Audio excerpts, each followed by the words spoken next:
Okay, we'll finish up. Hopefully you've jotted something on your cards in addition if you filled out the 2-minute evaluation. But at this time, I would just like, if each table, just one representative, is there a takeaway point you can share with the group or make a recommendation or an aha moment in closing? Any table want to start? Susan will start here at table 1. Okay.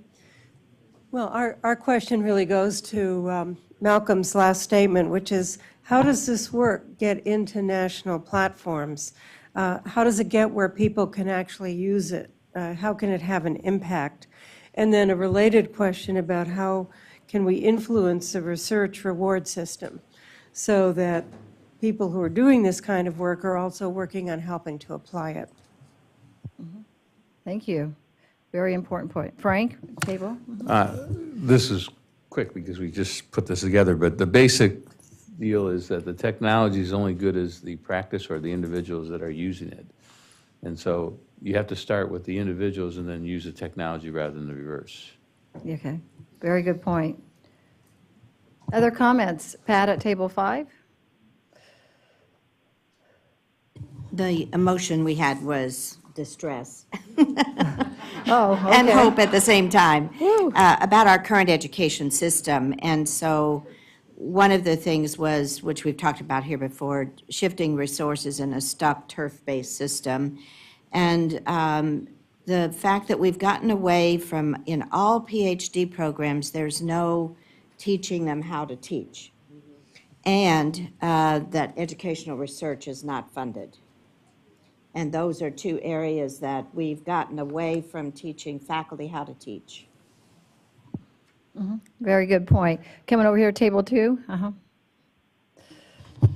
Some of the things that we talked about were that with the technology, it's so easy to be awed by the toys, and to look at, new and better and what can we do with technology rather than thinking about using technology to either do the things that we can't do otherwise or to improve the way or the effect of the things that we are doing.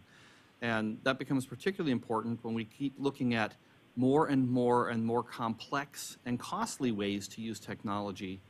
I was really struck today by Paul's talk about focusing on using technology to reach places we can't otherwise reach and do things we can't otherwise do, and his emphasis that it wasn't the high bandwidth kind of things that were so important as it was the reach and the low bandwidth and the reliability and stability of the technology. And that our focus in making technology go from what can we do to making it mainstream and scalable and effective probably needs to focus more on the lower technology, easier to implement pieces than it is on what's possible. Thank you very much. Good point. Table 6. So we have an optimistic table. There are a lot of thinking about how we're going to use this to bridge the gap between training and practice. The fact that there seem to be solutions for things that seemed impossible before.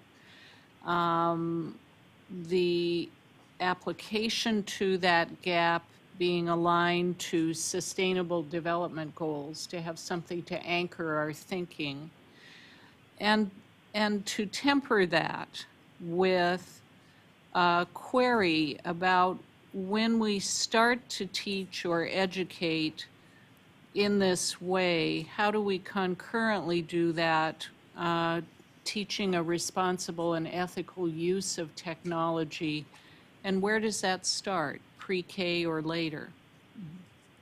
Thank you very much. Wonderful thoughts. Other comments from other tables? Table 7, Maureen. Am I on there? Okay. We had some of the same comments as the previous table. There was discussion of mastery learning or competency in practice sites, and that we saw evidence of tools and resources that perhaps could assist in that.